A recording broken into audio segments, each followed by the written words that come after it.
Oh, you guys all got very territorial and sat back down where you sat back, like where you sat yesterday. Is that okay?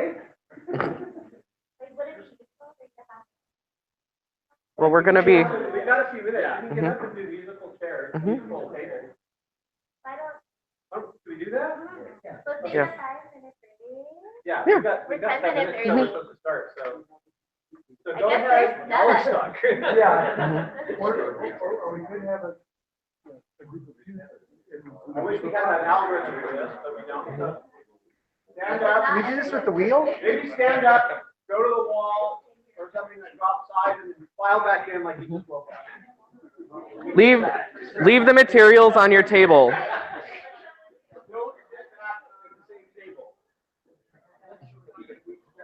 You mean at your physical table or actually with the people at your table?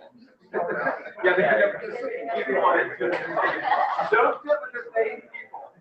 Except for your partners. Some partners just change place. Okay, so let's run it. You guys are okay? Yeah. You're good. For you, it would just be moving. Can you edit these videos when? You have to take them out. Yes, you can extract YouTube videos so that you can edit them. Okay. Yeah, I think that's very good. Reading them so nicely, and then before I knew it. That'll probably happen to me like more than once while I'm presenting. Yeah. Well, that's the place where it's most obvious. Should have worn closed shoes, shouldn't you? If you get out over there, there's actually less. I know.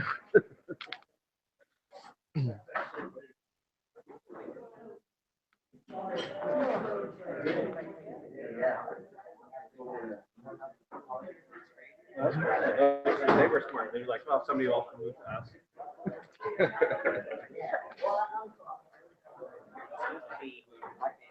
See, they did move to a different place, but they kept the same. No, which one? Wait, stay. I don't know. Yeah. Oh yeah. Apparently, they wanted to be together. Yeah. You guys just gotta. They switch sides. Okay, I see one group which is the same. All right, whatever, adults.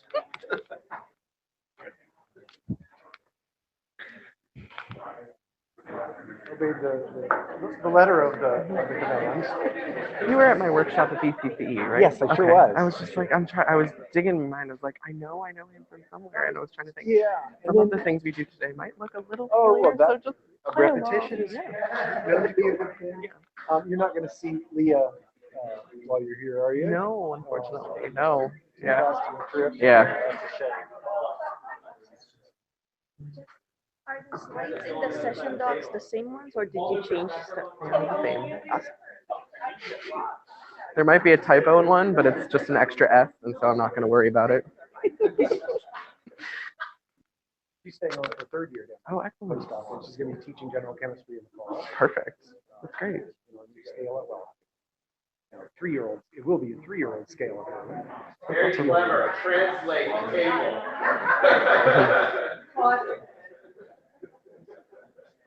Busted. I didn't feel free. That's true. Okay, let's go ahead and push on then with our third session, be delivered by Justin Carmel from Michigan State, soon to be at Florida International, and he will present his work on ETA self-image. Great. Thanks, Mike. So as Mike said, I'm Justin. Melanie Cooper's name is up here because I owe a great debt to her. She's been mentoring me over the past 2 years as my postdoc advisor, and I have borrowed and modified some of her slides from this workshop 2 years ago, and I've added some things in. But a little bit of mechanics, when you see the little Spartan head pop up, those are examples of ways we've done things at Michigan State. And so anytime you see him up in the corner, you can know that that's an example. I don't want to try and preach to you about the best way to do things, but I will share examples of what we do at Michigan State so that you can get a sense of what it means to do some of these things that I'm going to be talking about today. And so, a lot of our conversation has been about our TAs. How do we get them to buy in? How do we get them to be motivated? And that's hopefully by the end of this session what we'll be figuring out, or at least have steps to move toward today. And so, why do we really want to establish a GTA self-image? Why is this something we care about in the psychology of our graduate TAs? So what does the research tell us? In an article published by Santiago Sandiarina, they proposed 3 propositions. The first is that, GTA's performance is associated with the way they see themselves as instructors, aka their GTA self-image.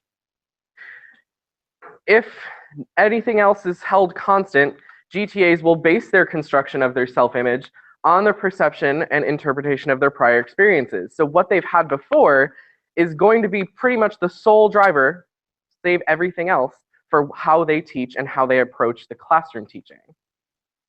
And the last proposition is that training and staff meetings do have an influence on the construction of their GTA self-image. And so it's not just this a static thing, it's this thing that we can mold and change and start to look in making it a little bit better and more aligned with the goals of our particular teaching.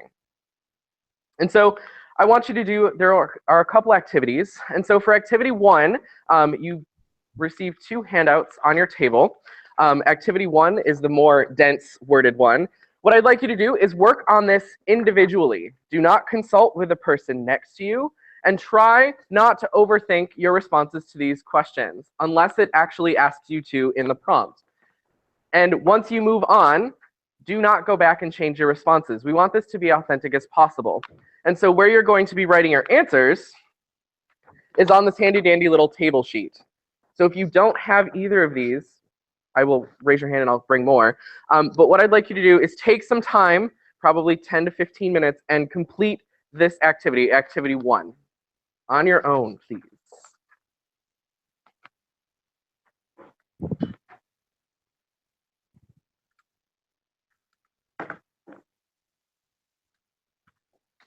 Question from Al. Yes.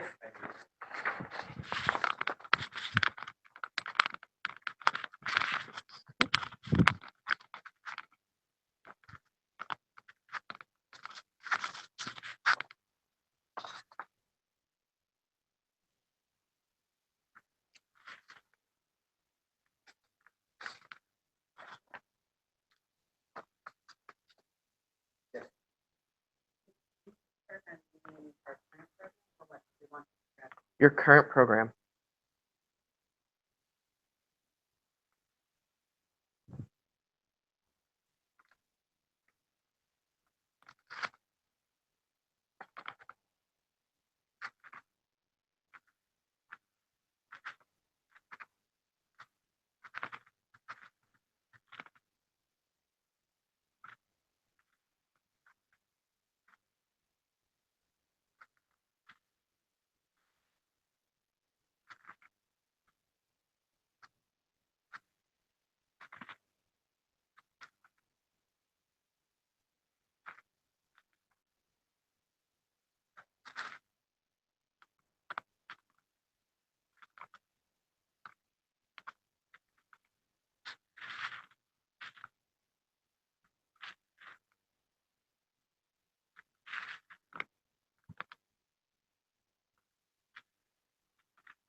Their goals.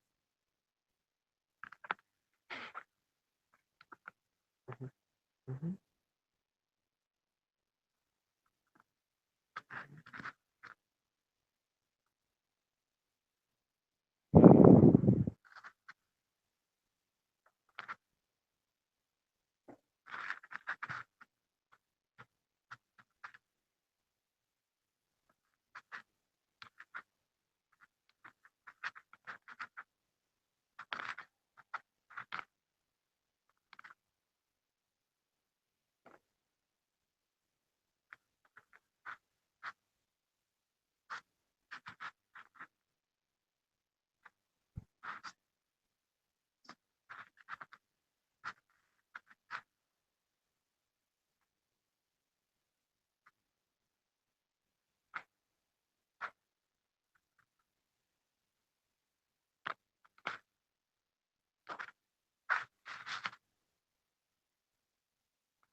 So this is your 2-minute warning. I'm going to cut you off in 2 minutes. So try and get as much down as you can.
Okay, I'm going to ask you to stop.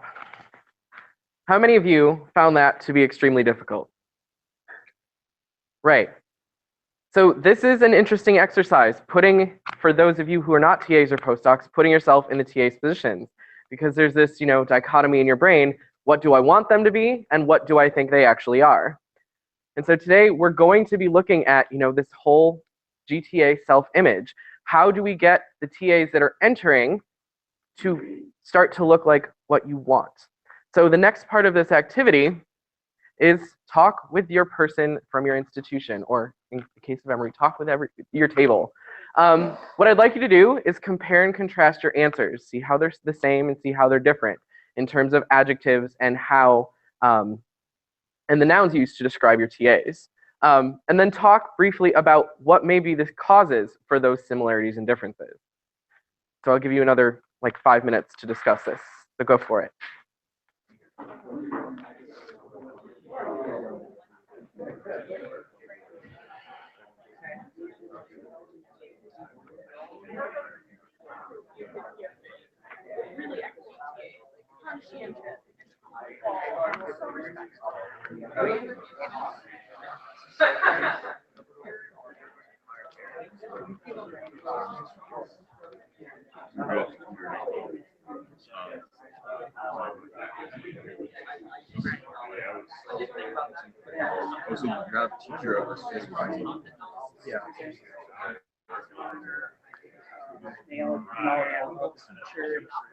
Husband or wife, parent, facilitator.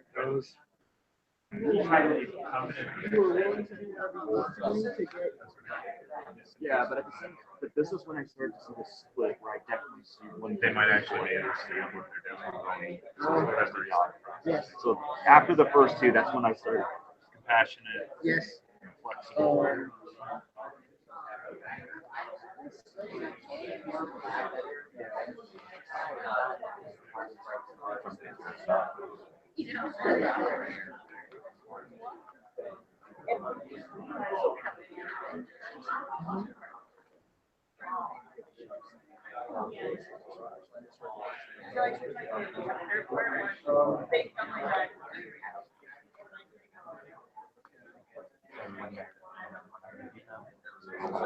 Meeting together with them.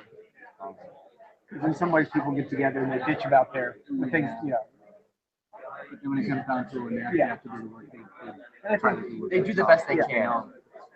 That's only from peers, that I've talked to about how's your lab experience, do you really like it? And like in the second year, especially, there was issues that they said, I really like doing it first year, but I don't want to do it.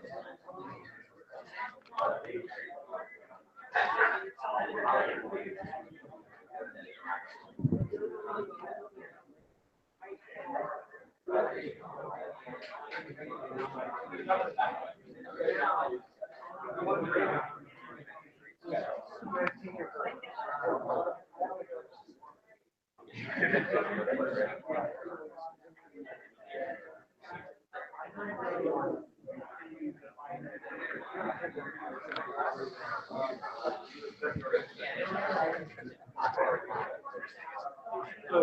want to know what for me getting better. For me getting better.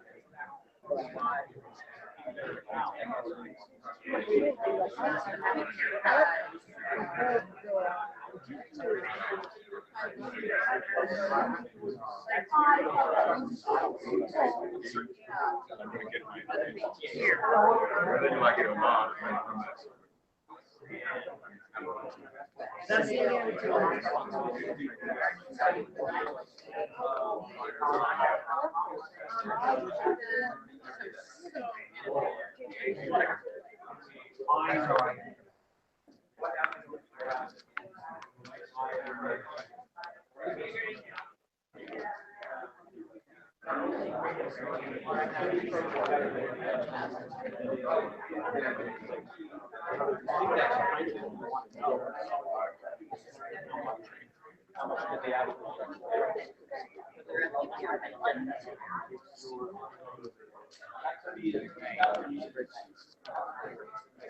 I'm just coming over to look at the time. Okay. And then I'm shocking. I did You're fine. You're fine. That's all I'm looking at. I don't even care. I don't even care what you're doing. I used to have a doctoral advisor who used to walk into our office randomly, and she would always walk in when I was like taking a break. I was like, We had our GTA office in Kansas was just as like this. So it was good for staying on task.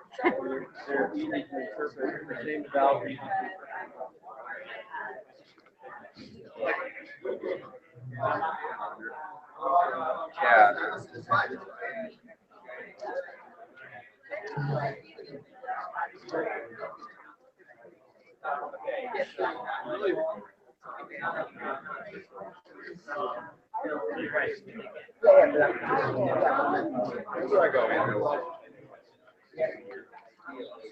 okay, if we can wrap up our discussion.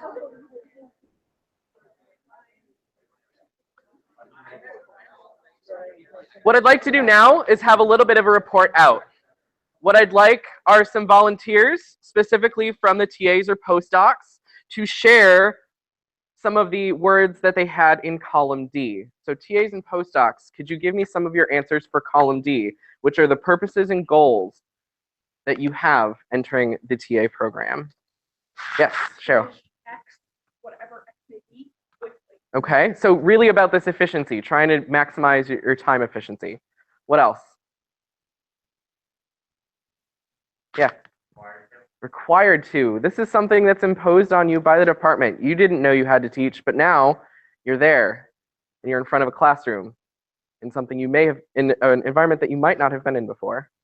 What else, TAs? Yeah. To get paid. To get paid. This is how you're putting yourself through grad school. Grad school is expensive if you don't teach. So this is a necessary evil. I have to do this to be able to stay in grad school. What else? Yeah, Frederica. Okay. So this is very different than all of the other ones we've heard. And so that's great that you're focused on that student-centered teaching. That's fantastic. All right. Now I'd like to hear from the faculty members. What were some of your responses to column D? Ginger. To keep students safe, right? I know you're a chemist, and so that is job one of a TA in chemistry, is to keep them safe. They don't want to lose a hand or a finger or get burnt by acid. That's important. What else? Yeah, your friend. I think that they want to know how the TA is going to help them. Okay, so some sort of relevance. Right, so some sort of relevance to them finishing and completing their degree. Elena. I think it's a good way to learn something. Okay. Because this is twofold goal. To teach, to be involved in the teaching, and to learn something. Exactly. There's the old adage that you don't truly learn something until you have to teach it to someone else. And so these all sound like wonderful reasons that we have grad students TA their undergrads.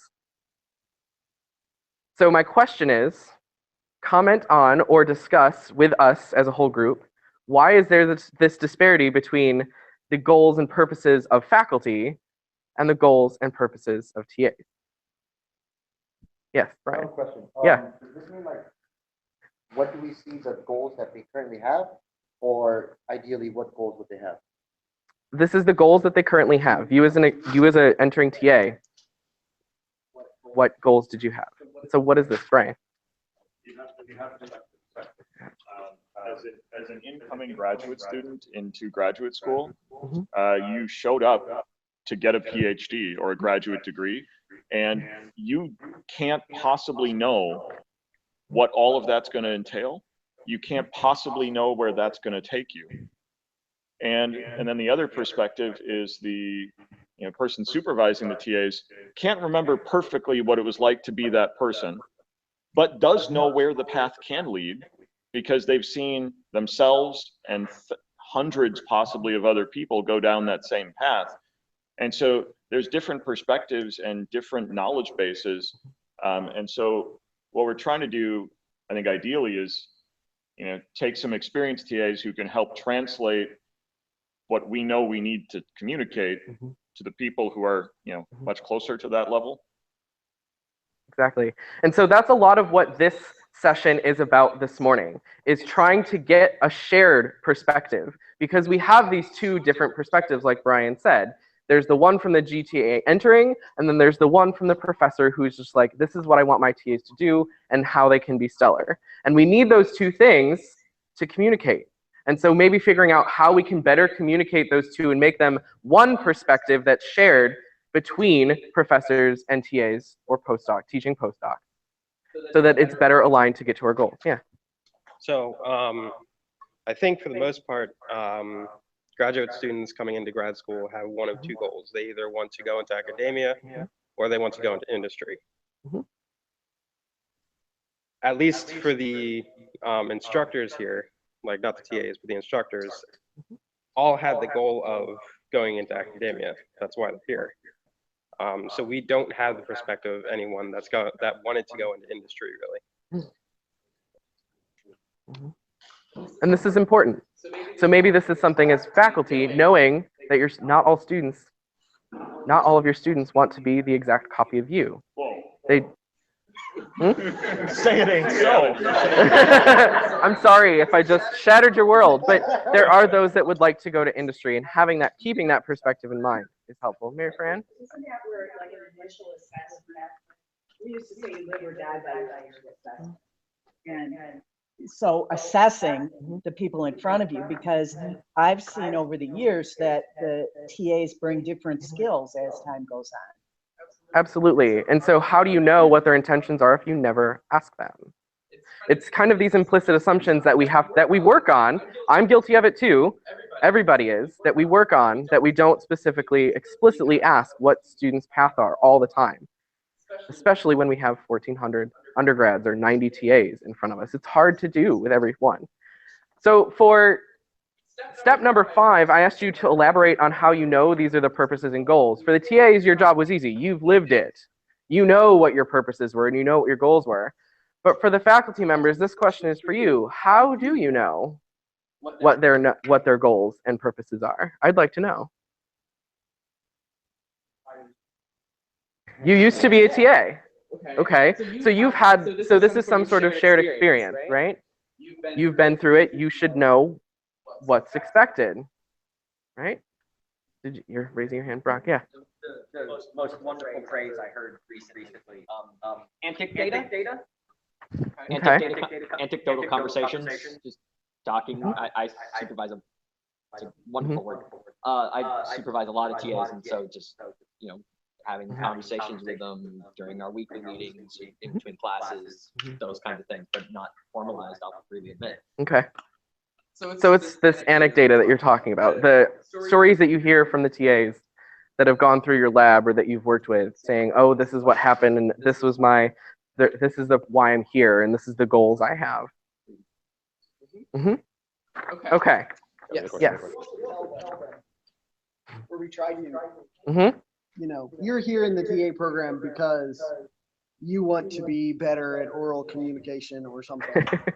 And some of them listen to that. Mhm. And some of them Don't. do not. Mhm.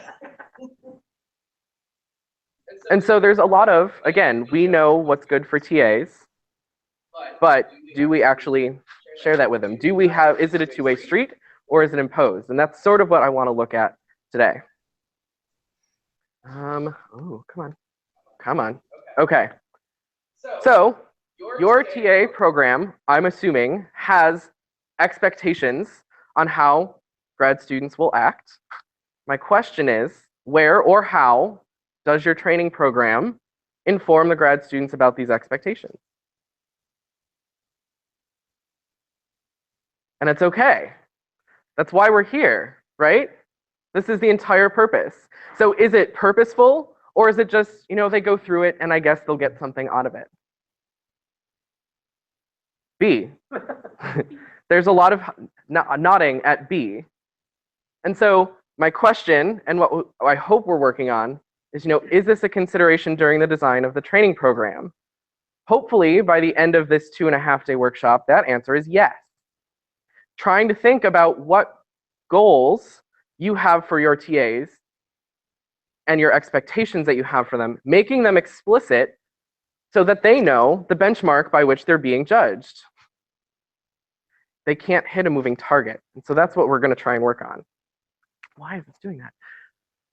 And so how do they know what you know, or think you know, about GTAs in terms of their goals and gains?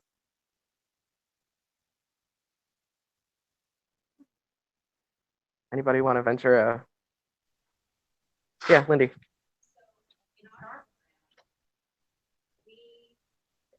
I think the TAs get this information from a lot of different sources. So in the training, they get a binder and they have a session that talks about expectations, and this is communicated to them, but it's all these disparate pieces. And I think that's important, but I would think to add to it, just a one-pager bulletized, here this is, give it to them to start with, and then let that kind of come back and revisit, because I think when it's coming from all these different sources and all at once, it's a little overwhelming and they're trying to get their head around it. So I think if you have something at the start that just says, this is what you'll be doing, we're going to expound on that. And so is this something you have experienced in your TA program? So this is empirical.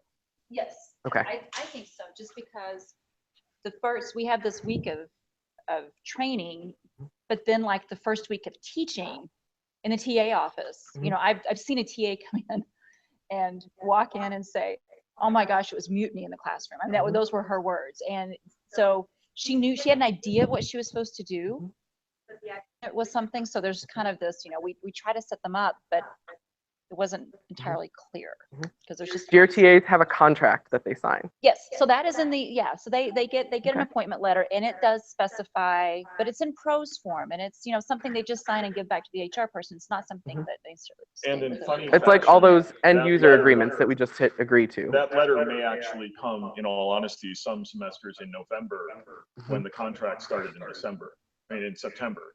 So, they...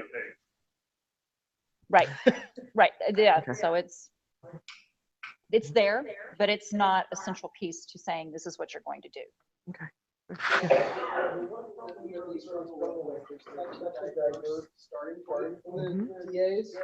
That we have a very low bar of what you have to do, and then there is a culture of you are supposed to improve, but that's kind of one of these very much moving bars of how do I improve and what should I do, and I was good enough, I got my grades done before the finals were due, whatever. And so is that bare minimum, or the expectation that they're supposed to move forward and get better, is that made explicit to them? No. Okay. Yeah, Brock. So one place I think that these assumptions are being communicated that I'm not sure has really come up, but I know plays a big role in our department. Our department, we're just kind of getting off the ground with this. So it's very instructor dependent. So a big piece of this type of information, where it comes from in our department, is institutional memory from the graduates themselves. Them talking to each other and knowing, okay, for this class, that sort of institutional knowledge, which is not from the faculty supervisors and whatnot. Agreed. Yeah. One thing we did after we have about 15 sessions for TAs before classes begin in the fall. And then after that, we sit down with each individual new grad student and visit with them one-on-one about, where are you from? What are you interested in research? What would you feel comfortable in teaching? Just to get to know them a little bit more one-on-one. And then one of the reasons we're here now is once we have that information, how do we translate it to helping them and motivating them to teaching? That's great. That's something I can say that I personally didn't have. No one sat down with me and said, why are you here and why are you being a TA? The first answer was because I need it, because I'm not on research assistantship yet. But I think had that discussion happened, what goals you have for yourself and try and kind of goal set is key. Thank you for sharing that. Others, yeah. You also have the benefits that before the semester. Mm-hmm. And we have the lead GTAs. Somebody who are already experienced in teaching these particular labs. So the GTA have the resource where to go if he has some problems and what to do. Exactly. So using those experienced TAs is a great way to kind of indoctrinate, for lack of a better word, and get everybody into the fold. They've been through this, they have experiences, they have valuable input for your newer TAs. What worked, what didn't work, what helped me to be successful, not just in being a GTA, but in being a grad student. How do I balance my 20-hour TA commitment with everything that my research advisor or everything that my professors want me to do for these classes that I'm taking? Okay, so as we can see, there's a lot of things that we have to come to terms with. And so our kind of culminating activity that's going to take the rest of our time is, how can we support the development of a healthy GTA self-image? And healthy is going to vary by department and by institution and by department culture. But there are some things we know about GTAs and their self-image and their development. So students come in, and we've talked about this. They are graduate students. They come in on day one, all shiny and new. And then they're told, here, you're going to go teach. And it's a course that you might not have thought about since you took general chemistry 4, 5, 6 years ago. And some of them get put in organic. Lord help them. And we tell them that they're going to be a graduate teaching assistant. They've had really no say in this. It's how they're going to get paid to go to graduate school. And so the question is, what can we do to make this transition feel less like something that's being done to them and feel more like an opportunity for growth? And so that's what we're going to work on for the rest of this session. And so what the research tells us, again, is that the most important factor affecting student learning in the laboratory, and so this is now all of the undergraduates that go through your lab, is the graduate TA. This is likely who the students are going to interface with. I know at Michigan State we have 1,500 students that we put through the first semester. They don't often interface with the one professor associated with administering the course. It's the 25 TAs that we have that they're going to interface with. They all know who their TA is. They don't know who their professor is, usually. They call him by the wrong name. They have no idea where his office is. And so the TA is who they're interacting with. And so what we need to think about is kind of what we started to get at with that first activity. Who is our entering GTA? So as graduate students, who are they coming in as? What goals and aspirations do they have? And then from the faculty side, who is the practicing GTA? Who do you want your GTAs to be? What skills, what goals, what personalities, What adjectives do you want to describe the GTAs in the classroom? And then, how do we get them there? When do we do this? How do we do it? And the bigger question is, why? Why bother? So we'll talk about that. So, oh my goodness, my animations. So what I'd like you to do in your pairs is talk about and brainstorm on the back of this sheet. I've given you lots of room to write. Let's complete the first task. And so brainstorm, who is your entering TA? This can be adjectives, this can be nouns. You're really just trying to get an accurate picture of who your GTAs are stepping into the classroom or stepping into your TA training program on day one. So take some time to work on that.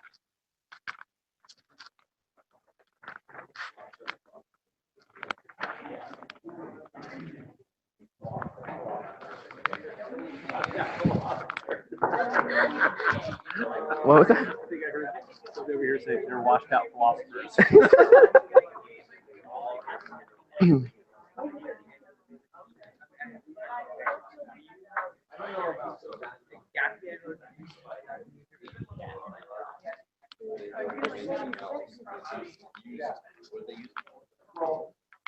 I don't know. I mean, they used to. I feel like I'm preaching. Like, No, I mean, you're not telling them something, you're just showing them things they haven't thought about. I always think that this presentation, after reading through it, and I was just like, this is the mirror presentation. Be like, this is what's happening. In order to change, you need to see what's wrong. Yeah, I mean, I know that. No, I think I've never thought about all these things. I haven't either before. Like before I was reading through the slides, I was like, okay. But I think it does because when Yes, and I'll share a little bit about what we do later. We do this drawing exercise that I stole from an English faculty, and I think it sets the stage for like everything we're gonna do in this class is different. So on day one, I bring in crayons, and they do like they draw a picture that represents a teacher that's been meaningful to them, and like a teaching experience that's been meaningful to them, and what I hope to get out of teaching. I think just research. And in fact, you know, sometimes they put money, they like will draw a money sign and then what I hope to get out of it. It makes me mad in the LA to put money, and I feel like I did a bad job. The only reason you're doing this is because it's a job. Right.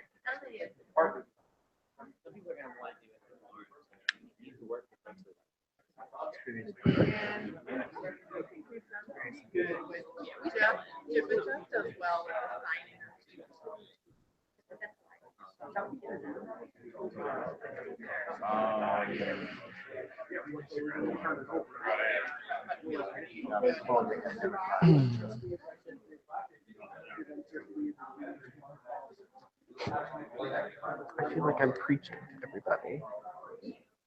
I feel like I'm preaching to everybody. Because I'm like, I'm living with you, but I hear like discussion.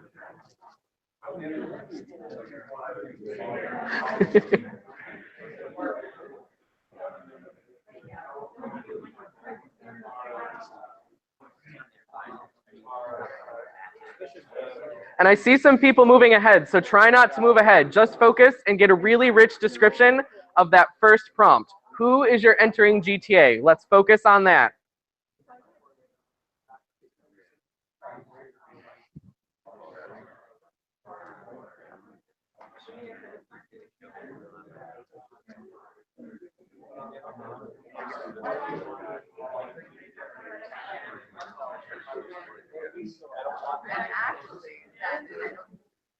So there's this tension between.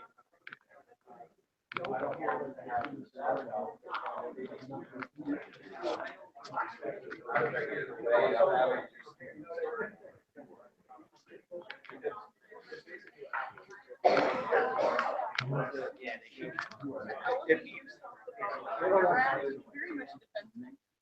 Oh, I don't need it.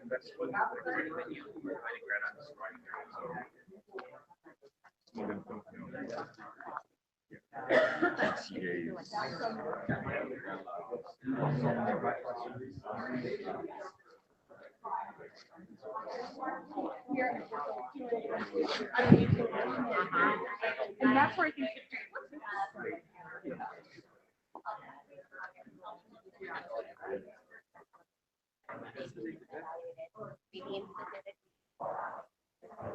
Where?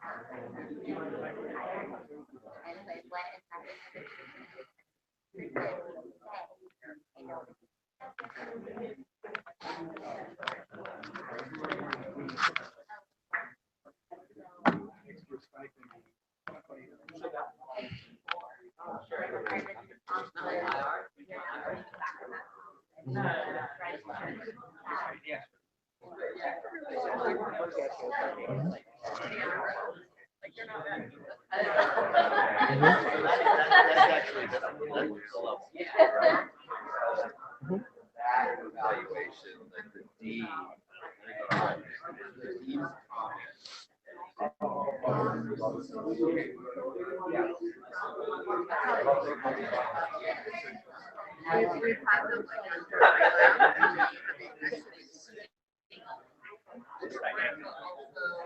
Right. Like I got the TAs do have to do, you know, the sailors.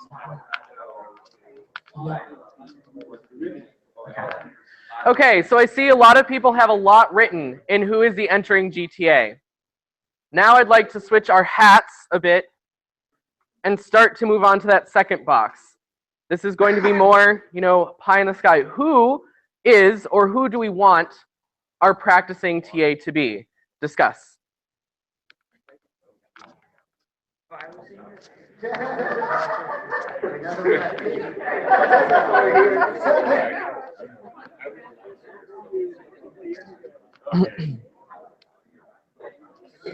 Describe yourself.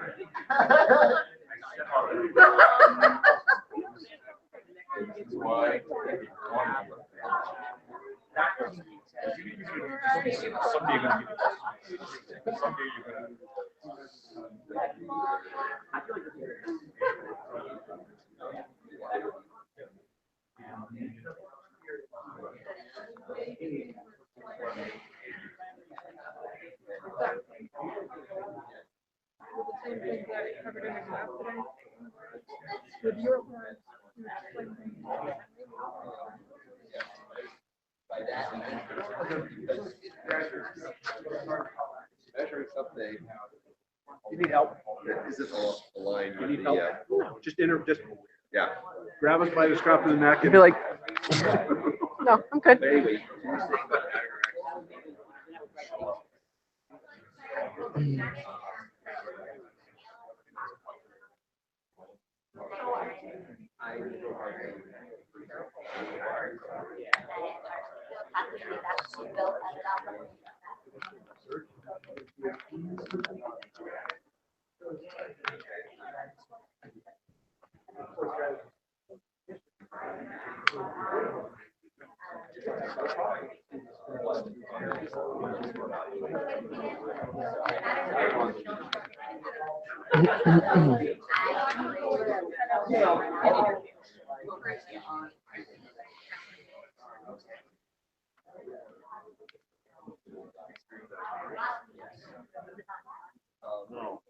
Are we missing a contact?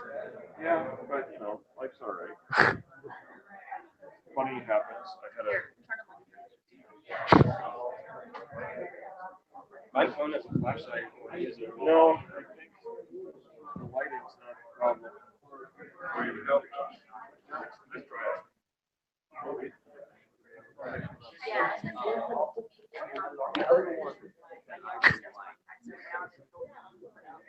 Oh, I stupidly had an eyelash in my eye, and that led to this scenario. No, I can't feel it.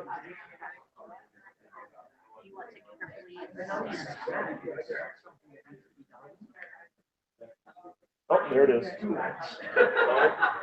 was still sitting on me. Okay. So what is our?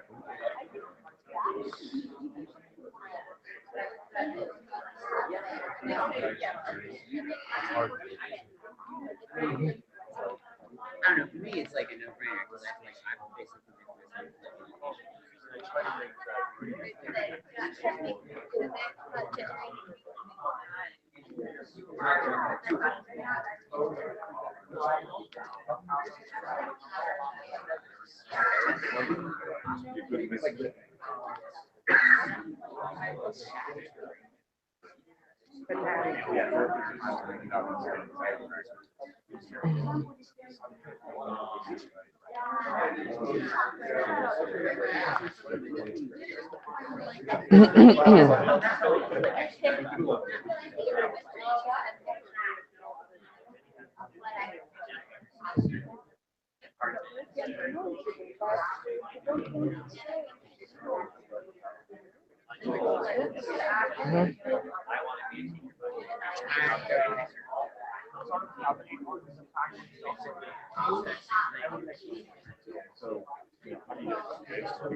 Okay, I see a lot of lots of second sections full of writing. What I want you to do now, and this is going to be very institution dependent. Come on, clicker. Oh, come on. What I would like you to do is talk about, and this is the crux of this part of the workshop, thinking about how we get students from A to B. So thinking about what you've written in the first section and what you've written in the second section, what specific things can you do either in your TA training or in your weekly meetings to help your entering GTA become your practicing GTAs? And so this discussion is going to be a little bit longer because this is a more cognitively involved task.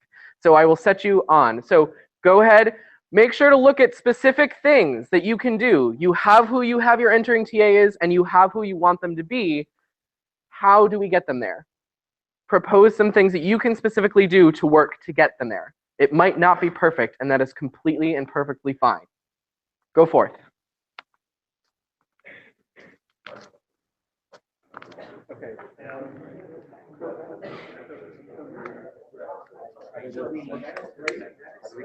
That's very, actually, yeah.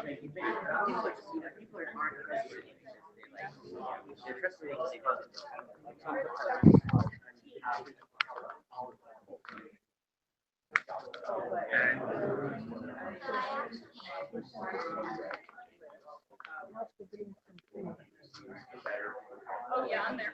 Right. Yeah, that's what clear communication.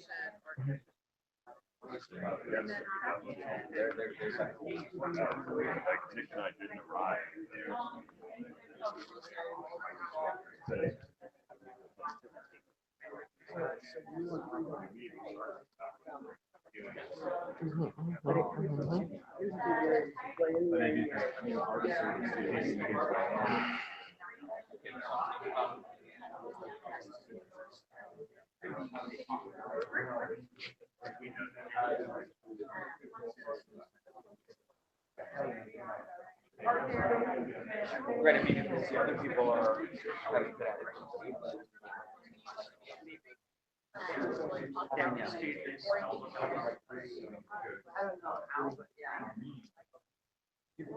more like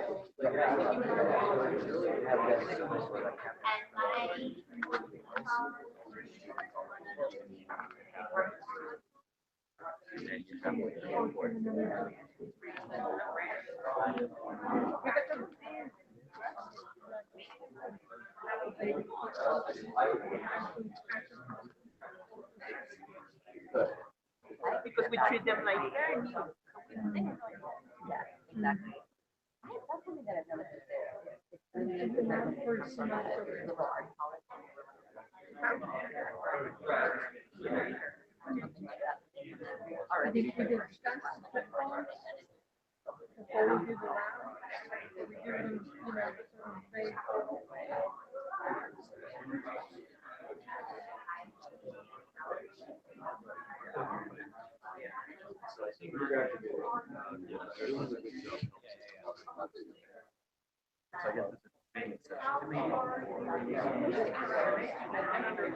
So it was a really important thing.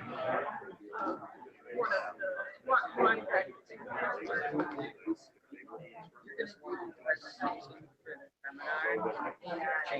It's gonna be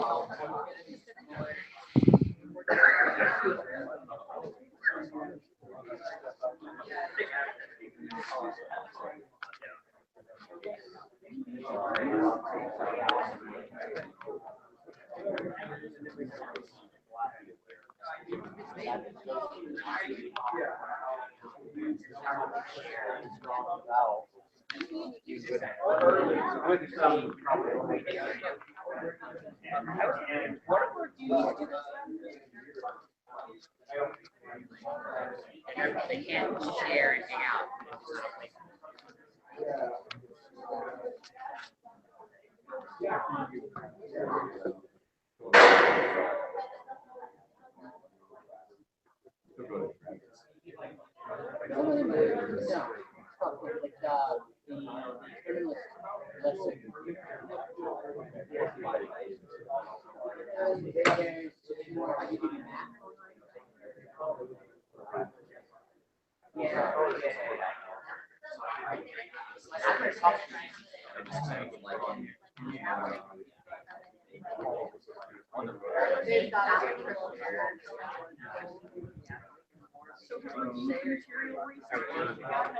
Good.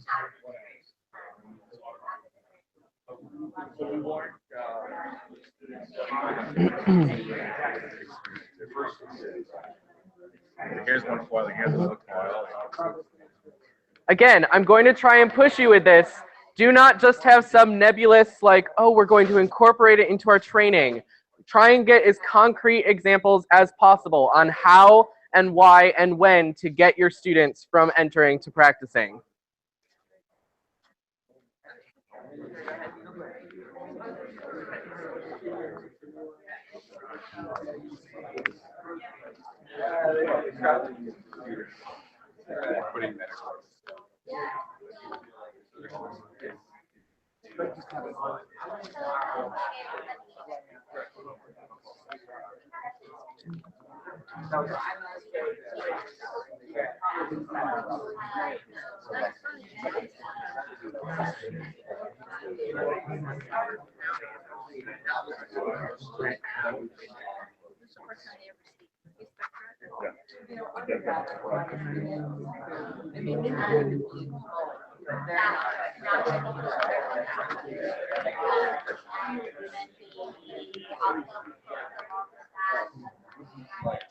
I don't want to.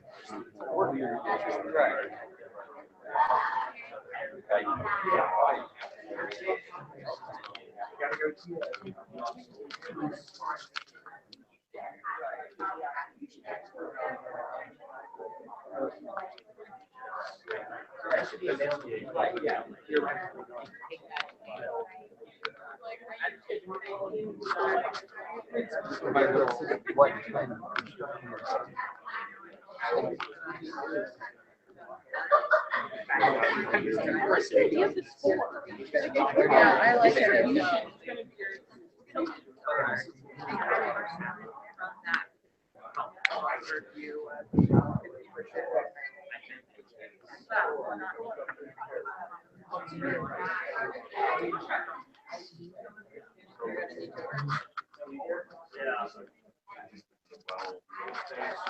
Anyone there?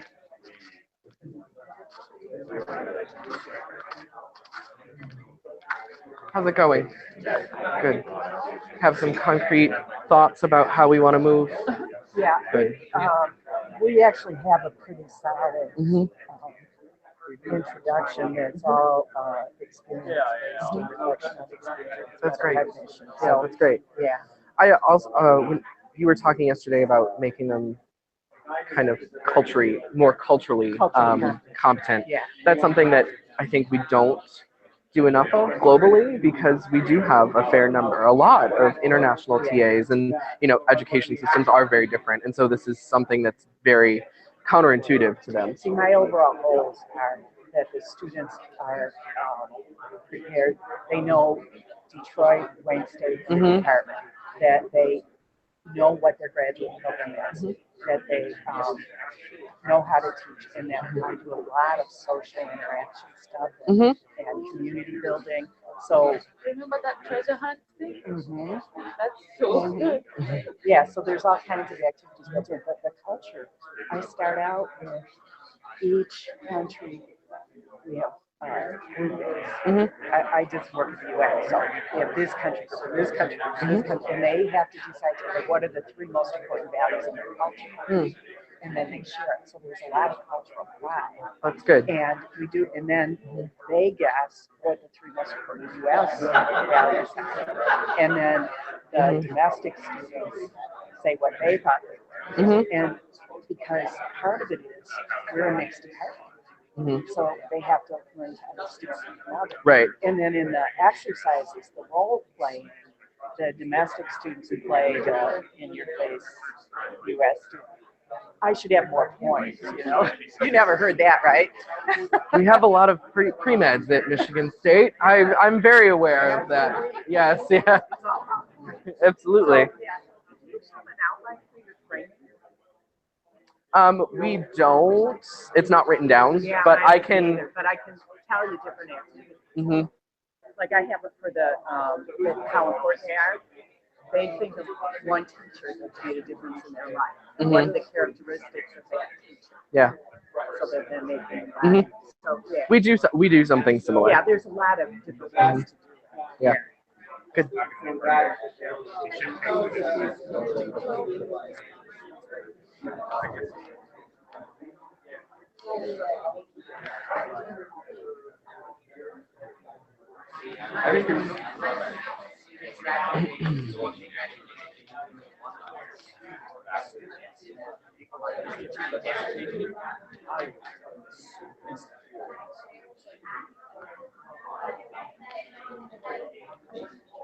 I remember that. Not much.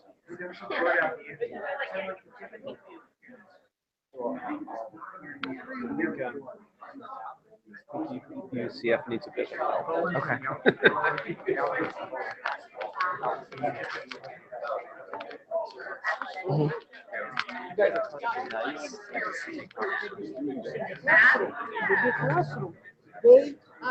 They have different.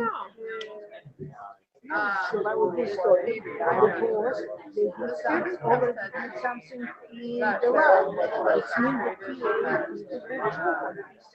There is a lot of so like you are working to brand, you know, so like so you must understand that the lab is a very important part of how. But people, I think like you learn something in the lab, you need to be involved in it. You need to pay attention to this. It's not just a formal part of the you need to pay. He is very disenchanted with the whole system. Like and then they whatever that they don't care. You need to involve them. You know, explain them how important it is to take this part of the class. I want them to learn this different experience. It's not accident that the big class was divided by the labs, problem solving sessions, each part contributes. So to explain the importance of this particular part that is involved, it's important. That will have the students feel a little more responsible for what they are doing in this. I'm just eavesdropping. So I see what you have here is, having a role model, TA, teach, coordinate, or shadow others. And so my question would be to push you a little further, what specifically are the model TAs and the new TAs going to do? What specifically are they just going to watch? Are they going to, how are they going to observe specific things? And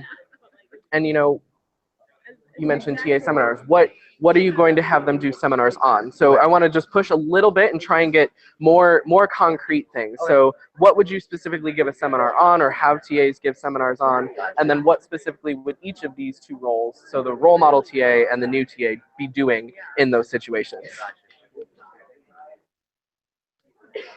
Yeah, so I think the one guy, so yeah, I guess maybe I kind of need to talk to myself.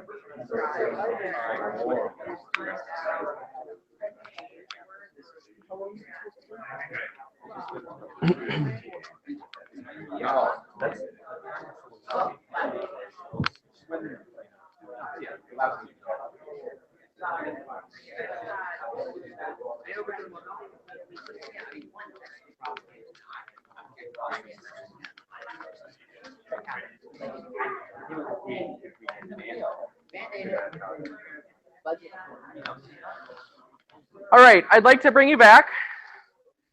What I'd like to do is just have a quick, it doesn't have to be anything formal, but a quick report out on how we're going to accomplish this middle arrow. When, how, and why. Some specific examples from around the room. I don't have the wheel, but I know most of your names, which is a really dangerous thing. Anybody? Yes. I just have an idea from Brian. We have a research seminar. So the professors come in, explain their research topic. It works great the fall semester because everybody's happy to present their stuff once. Spring semester, it's kind of a dud because everybody's already done their thing already. So to space that out, one thing that we thought of was like week 3, we have the DGS be the presenter, but he doesn't talk research. He opens up the TA gripe session and says, how are you all? What's going on? Change the focus. So it's a different person than just the TA supervisor that is doing this in an organized fashion, maybe even at regular intervals from different faculty. Director of Graduate Studies. Okay. And so my question, I'm going to push a little bit, is what are you going to do with that information that you would get back from the TAs? Certainly, that person in particular would be the one who could enact changes if they need to happen. But it's the worst time for the grad students, about week 3, and it's the time that they are most isolated because they don't already have that relationship with an advisor. Maybe they have a TA mentor that's around, but it seems like a good time for that relief valve to be put in on purpose. So your DGS is in your department? Yes. Okay. Yes, department DGS. Okay, perfect. That's a really great example. Very good. What else? Anybody else would like to share? Euler? Anybody? I'm just, should I start randomly walking up? Yes, absolutely. All right, fair enough. So I feel like one of the biggest deficiencies in our department is explicit communication. Okay. So the TAs, I think, inherently want to perform well, right? When we establish a strong TA identity, right, they associate their good performance with like them being good people, right, smart and effective. And so when we fail to communicate our expectations, right, they're either reprimanded and therefore see themselves in a negative light, or they just wing it until they figure it out. So I think our strategy here is really to create some sort of like a simplified form for each class, each faculty member to be able to go through and say, I expect you to have grading done in 1 week or 2 weeks, right? You're going to be in charge of uploading that to the gradebook online. I expect you to make handouts for this class. I expect you to do administrative duties like making copies. Do you attend weekly lectures, right? To develop the knowledge base. So that's sort of our vision, is creating a form that would be simple to fill out and that you can get, you know, answers to your questions as a TA and just be more effective. Right, and so I think you hit on an interesting point here. It's, you know, what do they attribute their success? And so I believe it's Carol Dweck does a lot of work with attribution theory. To what do people attribute their success? And kind of looking at their mindset. And so can they grow, or are they, you know, fixed in their little box? And so looking into attribution, what do they attribute successes and failures to, might be something that's helpful as you look at how to move forward and looking at how to make your TA successful. Anybody? Here, so I'll just randomly. We'll take one more and then we'll move on. Okay. No? Oh, he actually raised his hand. It's okay, I randomly landed here. Okay. So what we'd like to do, we have training in place, and like I said, they're getting all this information from different sources, but just like we make our curriculum more student-centered, student-focused, we want the training to be very TA-focused. So they come out of that week, not just with ideas, but with a plan. We're going to model day one in the discussion class, have them workshop day two. So we're setting them up with the tools they need to have a successful week one, because that gets the semester off on the right foot. It gives them confidence and really, but not just say, this is what you're going to do, work them through it. So it is something that's authentic, that they know intimately because they worked on it. Awesome. Do they all know going into that week of training, I guess, what their TA assignments are? Yes. Kind of well. There are a few small tweaks, but for the most part, we've got them narrowed down to whatever training we give them will be appropriate for what they're doing. Except the Gen Chem sequence sometimes, like, so we know that whether they're going to be organic or Gen Chem. Within Gen Chem, they could be first semester, second semester, or the accelerated condensed class, whatever you want to call it. But I think we can do these. I think we can time the workshopping in the week where we have more confidence that they know what they'll be doing. So make it generic enough to start the first couple of days, and then get to the point that we know that, because or you've got organic at a certain point. Yeah, but Gen Chem, they won't know if they're doing day one and Gen Chem 1, day 1 and Gen Chem 2 yet. So that's something we'll have to plan on. And that's a great example. And kind of as we're going forward and developing further this action plan, what we should do is start thinking about concrete experiences that we want to give our TAs. So specifically, are they observing and taking notes on particular aspects of a TA teaching? Are they kind of workshopping different problems that are in lab? So really focusing on that concrete experience bit. But that's fantastic as we move forward. Awesome. So what I want to do, it's kind of like I've done this before, but if I were to look at all of yours, responses, I would imagine, and you can correct me if I'm wrong, but a lot of how we're going to get them there is through either some sort of training. We need to make them more culturally competent. We need to we need to give them a way to vent their frustrations, or some sort of experience. We need to give them a role model, which also helps with the mentoring. We need to give them a mentor TA. And so these are the ways that actually research has told us that we can effectively move entering GTAs to practicing GTAs. And so what I want to do is give you a few examples. As you notice, Mr. Sparty is up here. And so this is what we do at Michigan State. When we get our new TAs, the 4 days before the semester starts, we have the TAs make their own contract. Now, they don't actually make their own contract, but we would never tell them that. Our director of general chemistry has them brainstorm 3 things on the board in front of them. They brainstorm what a TA does, because a lot of our students have come from larger universities where they've interfaced with graduate TAs. If not, we ask them to focus on a professor. What did your professor do who taught this particular course? Then we have them brainstorm what a great TA looks like, because they've all had bad TAs inevitably. But what does a great TA look like to them? And then to get sort of the affect or their feelings about it, we ask them what they're worried about stepping into the classroom on day 1. And so we do actually change what we do based on the third piece. We do talk directly about what they're worried about.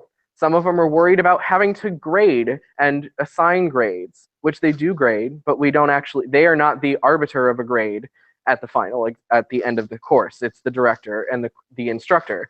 And so we take that burden off of them. And we slowly take these burdens off of them as we kind of dispel. Some of them are myths, that they have 7 or they have 7 courses that they're responsible for. And we tell them, no, 1 course, 3 sections, you're fine. But what we do is we've had this TA contract developed for a number of years on what we want our TAs to do and to be able to and kind of exemplify in order to be great TAs. And everything that we want a great TA to be is on there. We guide the discussion, because we have their contract sitting in front of us, to make sure that everything that's mentioned on our contract is something that they've talked about as a group, as their new TAs. And so it feels very much like they've created this document on their own. And I know it's a little bit of pulling the wool over their eyes, but it gets them to think about what it means to be a TA, but how do I go the extra mile and be a great TA? Because we all want to be great TAs. And we all want to have great TAs. They made the class easier. They made learning more fun. They made learning easier. And so these are the things we try and get them to think about. As the weeks go on, we have weekly meetings in which the TAs practice the labs that the students are going to do. Now, this has a lot to do with our curriculum. We teach a project-based laboratory curriculum across our general chemistry courses at Michigan State. And so there is not one set procedure to follow. It could be 5 or 6 different procedures within a given lab section. And so we give them the opportunity to practice or to engage in the problems that the students are given so that they have an idea of how they would approach it, and they can at least start to think about pitfalls and questions that their students might have because they've had to grapple with it themselves. And so that's something that we do weekly for the TAs. I wanted to pull this paper. This is actually a paper that was published last week in SERP, Chemistry Education Research in Practice, by Aisling Flaherty, who's at the University of Limerick in Ireland. And this is really looking at psychological empowerment and the effect it has on the teaching self-image and behaviors of graduate teaching assistants. And I only got as far as the abstract because I found this on the plane. But what I've highlighted here in bold, this program was developed to enhance the sense of psychological empowerment that is experienced by graduate TAs at an Irish university, happens to be the University of Limerick, as a means of enhancing their self-image and their behaviors in the classroom. And what it says is, the level of psychological empowerment, the more you empower your TAs, the more positive contributions the TAs had about their self-image, and the more effective they were in the classroom. And so we now have research that this is not just a one-off experience, that this is something that, and this is in Ireland, so it's not just an American phenomenon. This is something that we can actually start to bank on and start to really empower our TAs to be the drivers in our classrooms. And so I just wanted to give you further examples. There are a lot of things up here, but these are all things that might be salient to you at university. So, giving them short readings about pedagogy and the philosophy of your program in weekly staff meetings. If it's short, if it's 1 to 2 pages, they can read it right before they come, because I know that's how they do things. You could, like we talked about, use a lab observation protocol, have GTAs observe each other, or have experienced GTAs observe the younger TAs, or do a self-reflection at the end of a particularly difficult week. If you know that your students or GTAs struggle with a particular lab because it's difficult for them, have them self-reflect beforehand about what they feel like they're going to struggle with, and then reflect afterwards about what they struggled with and how they overcame or how they approached this tough time. Identifying that struggling point can often help TAs get over what they're trying to do. Individual small group meetings, presenting scenarios and training to elicit beliefs about the role of the GTA, very much like we did here. I was trying to model some of the things that you could do with your TAs. And have your GTAs generate their expectations and responsibilities that inform. You might not have them write every line of that contract, but give them something that they have to benchmark themselves. Give them something that they are buying into. Yes, we physically have them sign a contract so that we can go back to them if we're having problems and saying, look, you helped create this document, or you bought into this document and you signed it. You said that this is the things you were aspiring to be and this is what you were aiming to be, and you're not holding to that. What can we do to help you kind of get back to where you should be?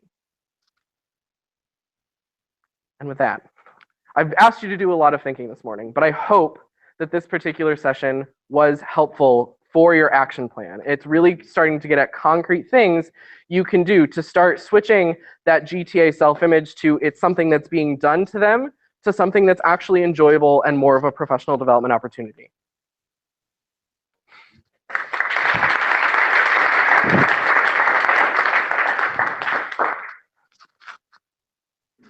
Okay, so we're going to take a break, coffee break, and for about half hour, and then we'll come back and have another session. Because I didn't make breakfast. Oh, yeah. I didn't. Yeah, so coffee Mhm. and snacks are over there. When you were interviewing at FIT, do you remember meeting Joey or Joseph Lichter? Joey Lichter, yes, Oh my God, I he's did. so fantastic. He's great. So you got that impression? I already. did, yes, Of I got course you that. did, 'cause he's just. Yeah. Oh yeah, absolutely. Pull that out. Yeah, great. Although he never even. His office was here.